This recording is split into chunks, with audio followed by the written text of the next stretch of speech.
जय श्रीराम मित्रांनो, तर कशा आहात तुम्ही सर्वजण? एकदम मजेत असाल तर आपण याच्या मागच्या व्हिडिओमध्ये पूर्ण HTML ची रिव्हिजन केली होती. ठीक आहे, आपण जे प्रीवियस 13 पार्टमध्ये जी HTML बघितली होती ती आपण पार्ट 14 मध्ये सर्व रिव्हिजन केली. ठीक आहे, तर आताचा जो आपला पार्ट आहे तो पार्ट 15 आहे आणि यापासून आपण स्टार्ट करणार आहोत CSS. ठीक आहे, तर आपण समोर बघू शकता की आपल्या समोर एक पेज आहे.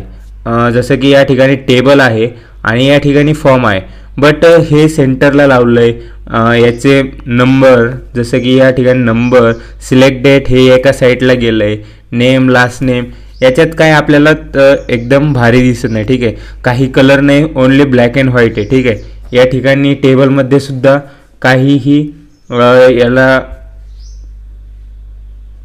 अट्रॅक्टिव्ह दिसत नाही. ठीक आहे, हे पेजेस. मग आपण याला अट्रॅक्टिव्ह दिसण्यासाठी CSS चा वापर करतो. ठीक आहे, बट CSS चा वापर करताना आपण फक्त CSS चा वापर एका फाईल पुरता मर्यादित ठेवत नाही. ठीक आहे, आपल्याकडे एक पेज तर राहत नाही, मल्टिपल पेजेस राहतात. तर जी CSS आहे तिचा आपण थोडक्यात इंट्रोडक्शन पाहू. ठीक आहे, तर CSS चा यूज करून आपण एक फाईलमध्ये ऑल जो प्रोजेक्ट आहे त्याचा आपण CSS लिहून, म्हणजे CSS चा कोड लिहून तो अप्लाय करू शकतो. ठीक आहे, हे त्याचा ॲडव्हान्टेजेस आहे आपल्यासाठी CSS चं. ठीक आहे, तर आजच्या व्हिडिओमध्ये आपण जो CSS चा सिंटॅक्स आहे तो पण बघणार आहोत. तर या ठिकाणी जे ID, नेम, एजेस आहे हा पूर्ण टेबल आहे. याला CSS कशी अप्लाय करायची, नेमला या फॉर्मला CSS कशी अप्लाय करायची हे आपण या CSS च्या पार्टमध्ये बघणार आहोत. ठीक आहे, तर सर्वात प्रथम या ठिकाणी CSS चा सिंटॅक्स पाहू. तर CSS चा सिंटॅक्स आहे पहिले तर सिलेक्टर. आता सिलेक्टर म्हणजे काय की आपण बघितलंय H1 टॅग बघितलाय, H2 टॅग बघितलाय, हेडर टॅग बघितलाय, बॉडी टॅग बघितलाय, असे डिफरंट टॅग्स बघितले. ठीक आहे, तर ते डिफरंट टॅग्स म्हणजे आपले सिलेक्टर्स. त्यानंतर डिक्लेरेशन. आपल्याला डिक्लेरेशनमध्ये या ठिकाणी बघू शकता की प्रॉपर्टी आहे आणि व्हॅल्यू आहे. तर आपण CSS मध्ये आपल्याला डिफरंट प्रॉपर्टीज प्रोव्हाइड केल्या जातात, जसे की कलर झालं, फॉन्ट साईज झालं, त्यानंतर बॅकग्राऊंड झालं, बॅकग्राऊंड कलर झालं, बॅकग्राऊंड इमेज झालं, अशा डिफरंट प्रॉपर्टीज असतात. ठीक आहे, आणि त्याला व्हॅल्यू जसं की या ठिकाणी कलर आहे तर कलरच्या काय व्हॅल्यू असतात, blue, red, green, purple, whatever जेवढे पण कलर असतील तेवढे. ठीक आहे, त्यानंतर फॉन्ट साईज. तर फॉन्ट साईज 12 पिक्सल आहे, आपण 12% सुद्धा देऊ शकतो. ठीक आहे, तर डिपेंड ऑन वेब ब्राउझर आपल्याला ते कसं डिस्प्ले होतं याच्यावर. ठीक आहे, तर हा त्याचा सिम्पल एक सिंटॅक्स आहे. आता या ठिकाणी नेक्स्टला आपण गेल्यानंतर सिलेक्टर्समध्ये क्लास आणि IDचा आपण या ठिकाणी यूज करणार आहोत. ठीक आहे, या ठिकाणी सध्या आपण टॅग यूज करू. त्याच्यानंतर CSS मध्ये टोटल 3 टाईप्स आहे. फर्स्ट आहे एक्सटर्नल CSS, त्यानंतर इंटरनल CSS आणि इनलाईन CSS. ठीक आहे, तर एक्सटर्नल CSS म्हणजे आपल्याला क्रिएट करायची सेपरेट न्यू फाईल. त्यानंतर इंटरनल CSS मध्ये आपली जी फाईल आहे त्याच फाईलमध्ये आपल्याला CSS चा कोड करायचा आहे. आणि इनलाईन CSS म्हणजे आपण जी लाईन घेतलेली आहे त्याच लाईनमध्ये आपल्याला कोड करायचं आहे. तर हे पूर्ण मी प्रॅक्टिकली दाखवतो. ठीक आहे, ज्याने की समजेल लगेच. या ठिकाणी VS कोड ओपन केलं आहे आणि या ठिकाणी हे पेज माझं ओपन आहे. ठीक आहे, इंडेक्स 1 रन केली.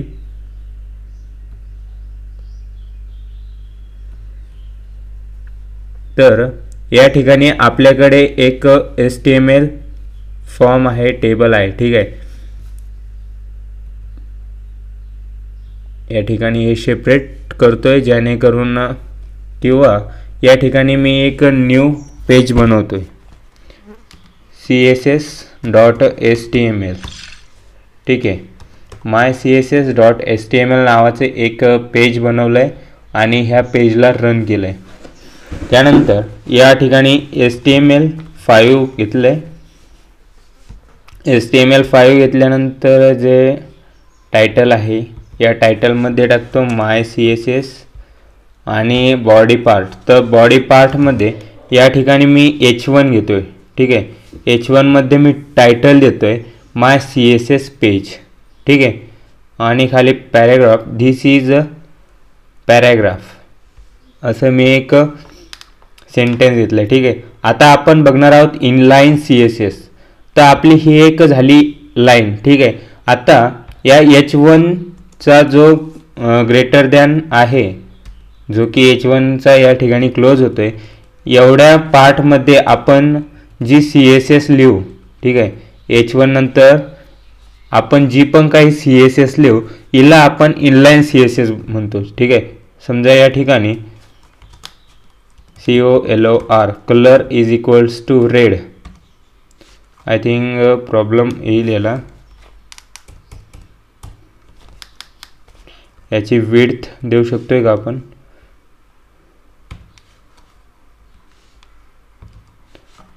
H1ला आपण हे अप्लाय नाही करू शकत आहे. ठीक आहे, डायरेक्टली या ठिकाणावरून या ठिकाणी आपण स्टाईल पण घेऊ शकतोय आणि स्टाईलच्या आतमध्ये हाईट आहे.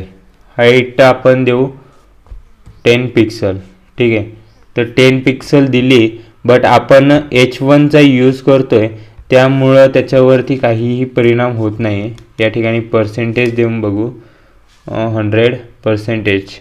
या ठिकाणी आपण कितीही काहीही केलं तर याच्यात चेंजेस होणार नाही, कारण की आपण हे H1मध्ये टाकलं. ठीक आहे, तर आपण ही जी स्टाईल आहे ही आपण खाली जो आपला पॅराग्राफ आहे त्याच्यावरती यूज करू. ठीक आहे, तर धिस इज अ पॅराग्राफमध्ये हा आपला P आहे. या ठिकाणी मी करतो COLOR colour is equals to red. I think व्हायला पाहिजे, बट नाही झालं. ठीक आहे, तर या ठिकाणी आपण यूज करणार आहोत स्टाईल कीवर्डचा. स्टाईल, त्यानंतर याची विड्थ 1 पिक्सल, थोडीशी वाढवली 10 पिक्सल. आय थिंक काहीतरी प्रॉब्लेम येतो याला. ठीक आहे,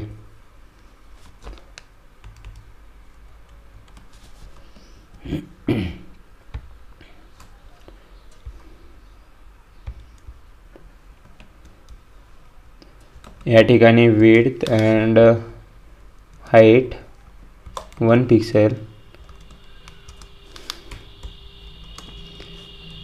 CO कलर रेड. तर या ठिकाणी बघू शकता की कलर आपला अप्लाय झालेला आहे, बट आपण याला टेक्स्टला विड्थ आणि हाईट देऊ शकत नाही. याचं कारण आहे की आपण टेक्स्टला विड्थ आणि हाईट कशी ॲडजस्ट करणार. ठीक आहे, तर याच्यासाठी फॉन्ट साईज, या ठिकाणी फॉन्ट साईज नावाचं एक ऑप्शन आहे, याला 10 पिक्सल केलं आहे. तर बघू शकता की फॉन्ट साईज एवढे आहे, जी की आता पर्सेंटेजमध्ये करू तर फॉन्ट साईज ही छोटीशी झाली. ठीक आहे, 10ची आपण जर का 50% केली तर ती वाढती. ठीक आहे, आपण 510% जर का केली तर ती खूप मोठी होती. तर अशा प्रकारे आपण ही इनलाईन CSS अप्लाय करू शकतो आहे. आता हीच CSS मी जे H1 आहे त्याला पण अप्लाय करतो. ठीक आहे, या ठिकाणी H1ला अप्लाय केली तर बघू शकता की माय CSS पेज यालासुद्धा ती CSS अप्लाय झालेली आहे. ठीक आहे, या ठिकाणी 10% केलं तर माय CSS पेज किती स्मॉलेस्ट दिसते. ठीक आहे, तर मगाशी एक प्रॉब्लेम येत होता, कोणता, की आपण त्याला विड्थ आणि हाईट देत होतो. तर आपण विड्थ आणि हाईट कशाला देणार? या ठिकाणी इमेज टॅग घेतला आहे, SRC दिली IMG आणि ERD.jpg. ठीक आहे, तर आपल्याकडे या ठिकाणी एक इमेज आहे. तर ही जी इमेज आहे ह्या इमेजला आपण विड्थ आणि हाईट देऊ शकतो आहे. जसं की मी या ठिकाणी विड्थ टाकलं आहे 10 10% आणि हाईट टाकलंय 20%. ठीक आहे. तर या ठिकाणी बघू शकता की ते या इमेजला अप्लाय झालेलं आहे, विड्थ आणि हाईट. तर अशा प्रकारे आपण इनलाईन CSS करू शकतोय. नेक्स्ट आहे आपलं इनलाईन नंतर इंटरनल CSS. तर इंटरनल CSS आपण कशी करणार? तर इंटरनल CSS आपण जो आपला हेड आहे, हेड क्लोज होण्या अगोदर या ठिकाणी आपण स्टाईल टॅग लिहिणार. ठीक आहे. स्टाईल नावाचा एक टॅग आहे, तो आपण या ठिकाणी टाकणार आणि त्याला ओपन करणार. ठीक आहे. आणि याच्यामध्ये आपण जसा की सिंटॅक्स बघितला, या ठिकाणी आपण सिंटॅक्स बघितला की सिलेक्टर घ्यायचा आहे. H1 हा आपला सिलेक्टर आहे. तर या ठिकाणी जर का मी H1 घेतलाय आणि त्यानंतर कर्ली ब्रॅकेट. ठीक आहे. आणि याच्या आतमध्ये मी फॉन्ट साईज 100 पिक्सल. ठीक आहे. तर या ठिकाणी माय CSS पेज आहे, ज्याला मी H1 ला या ठिकाणी स्टाईल अप्लाय केली, ही एकदा काढून टाकतो. ठीक आहे. हे काढलंय. तर या ठिकाणी बघू शकता की माय CSS ची साईज वाढलेली आहे आणि याला मी कलर रेड करतो. तर त्याचा कलर सुद्धा चेंज झालेला आहे. ठीक आहे. तर अशा प्रकारे आपण H1 चे किंवा अशा प्रकारे आपण इंटरनल CSS चा यूज करू शकतोय. आपण आतापर्यंत 2 CSS बघितल्या. एक इनलाईन CSS, जी की आपल्याला ज्या लाईनला पाहिजे त्या लाईनला आपण अप्लाय करू शकतोय. सेकंड आपण बघितली इंटरनल CSS, जी की आपली फाईल आहे, त्या फाईलच्या हेडरमध्ये आपण जी काही CSS देतो तिला इंटरनल CSS बोलतात. ठीक आहे. आता या ठिकाणी मी एक लाईन लिहितो. ठीक आहे. अँकर टॅग घेऊ. थोडक्यात अँकर टॅग घेतल्यानंतर तो जाणार यूट्यूबला. ठीक आहे. या ठिकाणी मी सिंपल HRF दिलंय आणि यूट्यूब नावाचं एक ऑप्शन दिलंय. ठीक आहे. या ठिकाणी यूट्यूब नावाचं एक ऑप्शन दिसतंय फक्त, जे की ही लाईन मी कट करून फर्स्टला घेतो आणि या ठिकाणी BR जोडतो, जेणेकरून ते आपल्याला क्लिअरली दिसेल. तर या ठिकाणी हा जो यूट्यूब दिसतोय याच्यावरती आपल्याला ऑपरेशन्स करायचे. ठीक आहे. तर या ठिकाणी A आणि कर्ली ब्रेस, त्यानंतर आपण त्याच्यात काय काय चेंज करू शकतो, त्याची फॉन्ट साईज वाढवू. ठीक आहे. तर या ठिकाणी फॉन्ट साईज 10%. तर 10% केल्याने ती खूप स्मॉल झाली.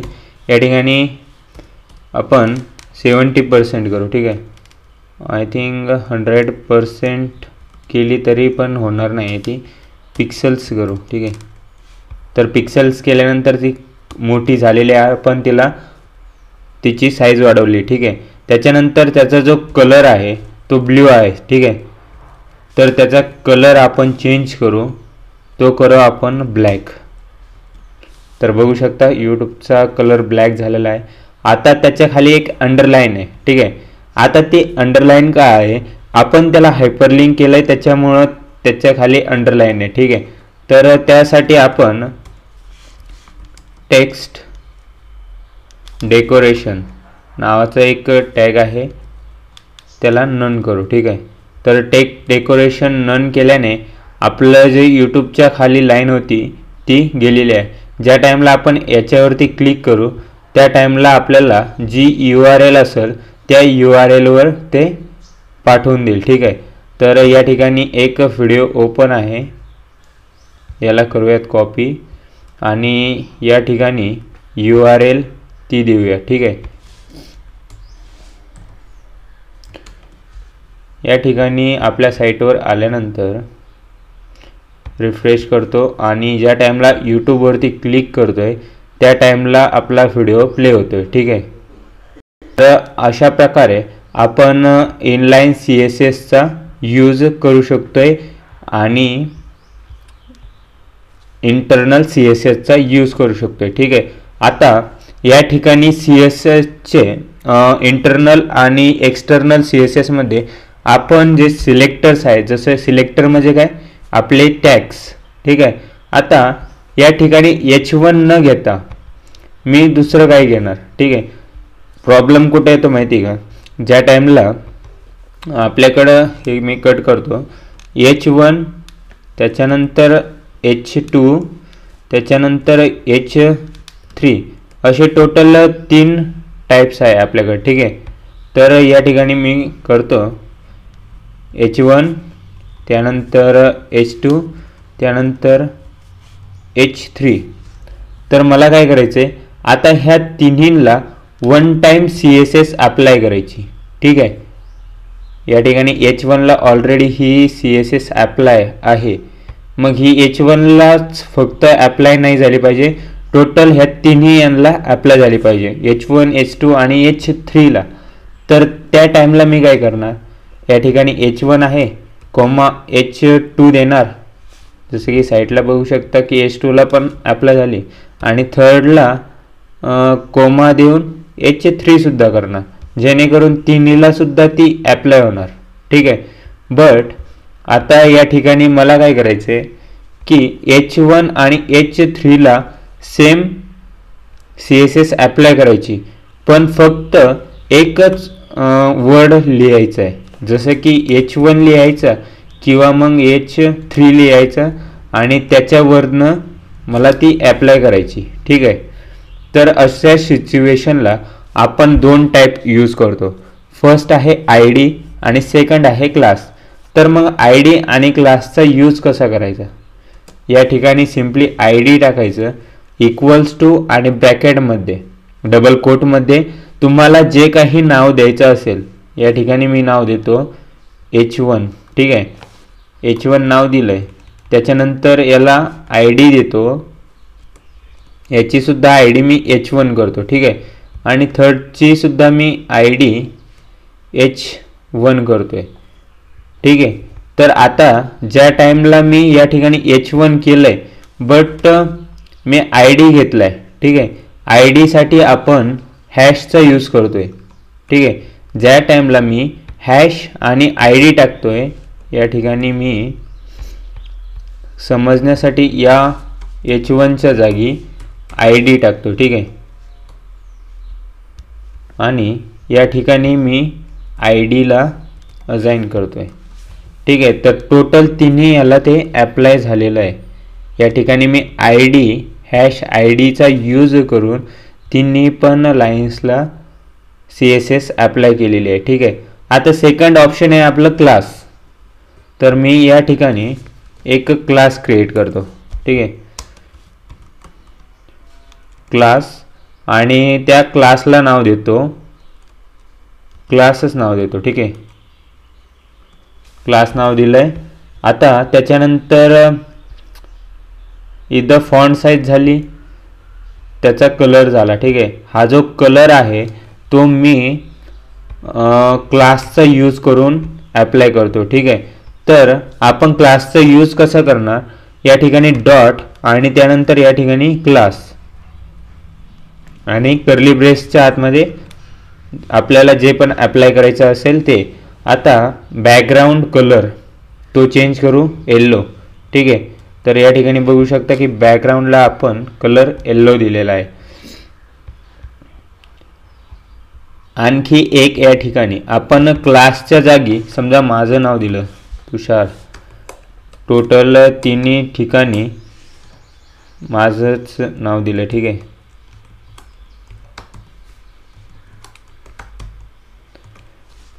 आता या क्लासच्या जागी माझं नाव डिस्प्ले केलं डॉट माझं नाव, तरी सुद्धा आपलं या ठिकाणी क्लिअरली ते वर्क होणार.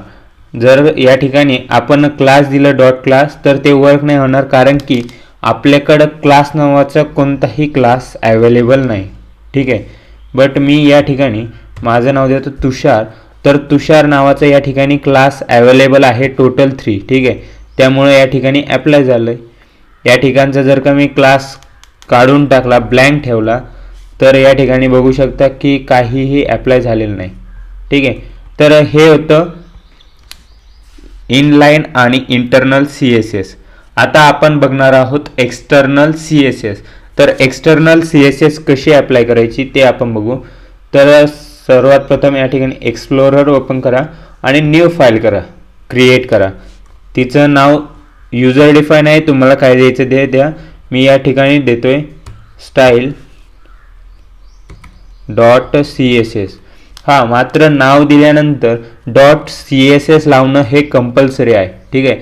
जसं आपण .html लावतो तसं .css लावणं कंपल्सरी आहे। त्याच्यानंतर आपली बनली या ठिकाणी एक फाईल। तर या फाईलमध्ये आपण डायरेक्टली या ठिकाणी जसं ही CSSचा पार्ट आहे हा काढून टाकतो।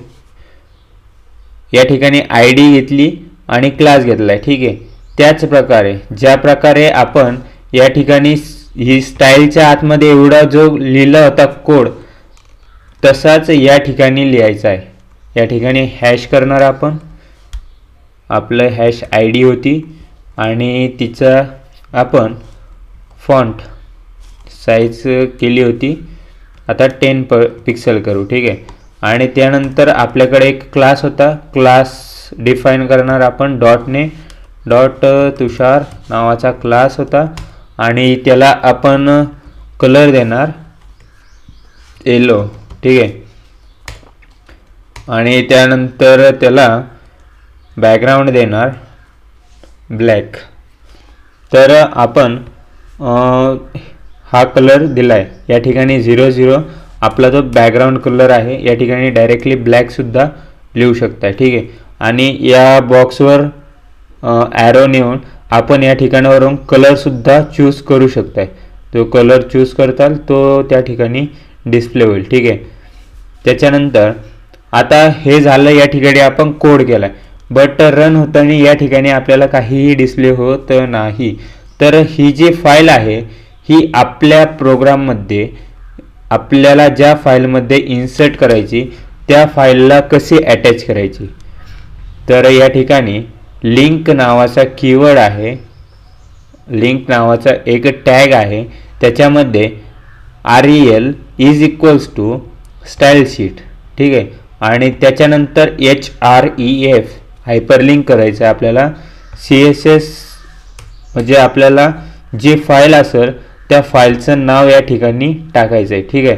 तर आता रन करून बघू, तर या ठिकाणी बघू शकता की CSS आपल्या अप्लाय झालेले आहे। H1 येलो झालं आहे, बॅकग्राऊंड ब्लॅक आलं आहे। H2 जे H2ला आपण जो क्लास काढून टाकला आहे, H2चा क्लास ब्लँक आहे। समजा या ठिकाणी मी तुषार दिला याचा क्लास, तर त्यालासुद्धा ती अप्लाय होऊन जाईल, ठीक आहे। तर अशा प्रकारे आपण हे रन करू शकतो।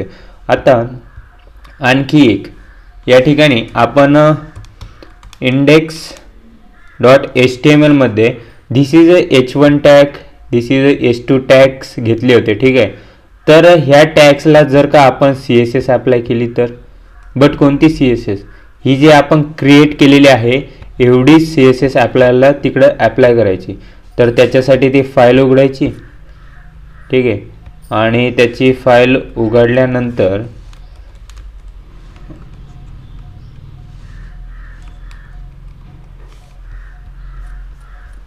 फाईलमध्ये हेड आहे, ठीक आहे।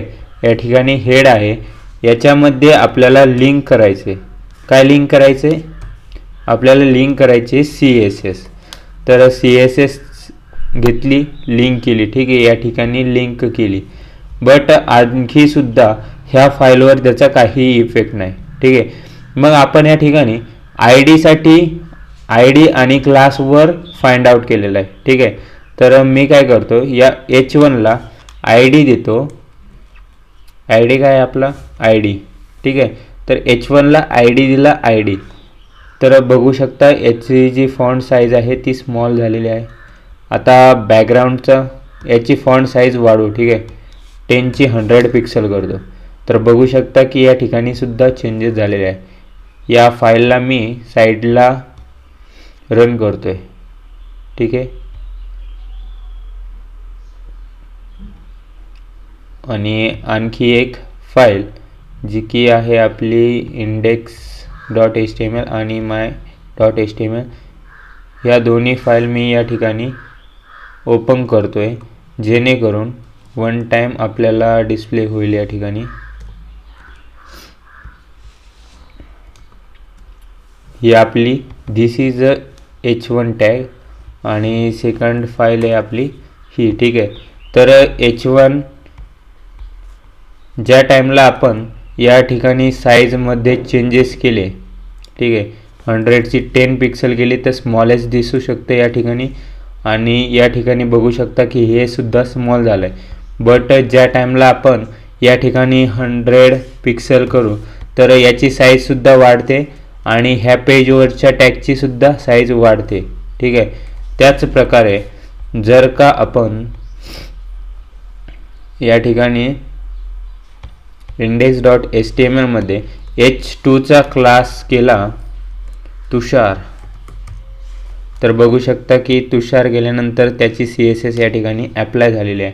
तर आपली ही दुसरी फाईल क्रिएट केली आपण, त्याच्यामुळं आपण याला एक्सटर्नल CSS बोलतो. ठीक आहे.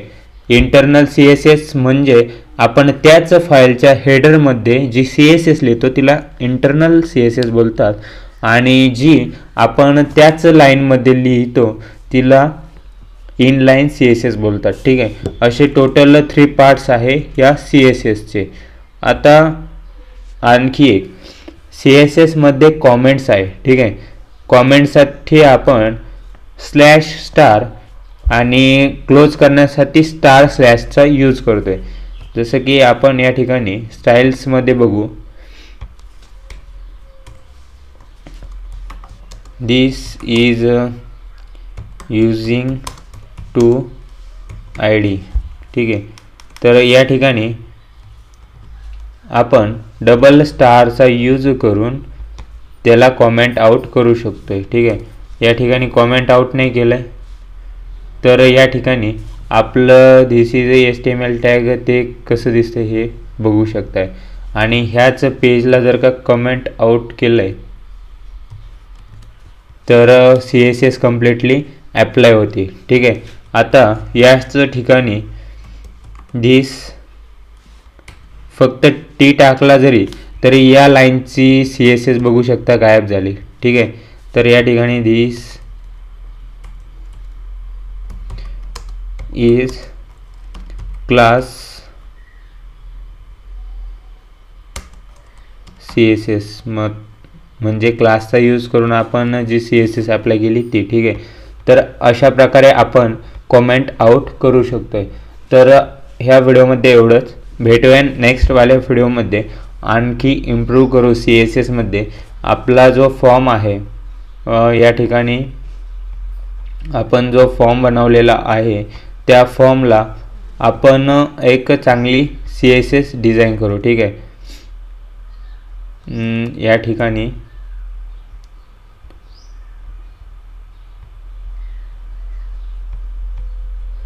जे आपण फॉर्म आणि टेबल्स क्रिएट केले यांना आपण चांगल्या प्रकारे CSS अप्लाय करू आणि CSSचे डिफरंट जे ॲट्रिब्यूट्स आहे म्हणजेच जे डिक्लेरेशनचे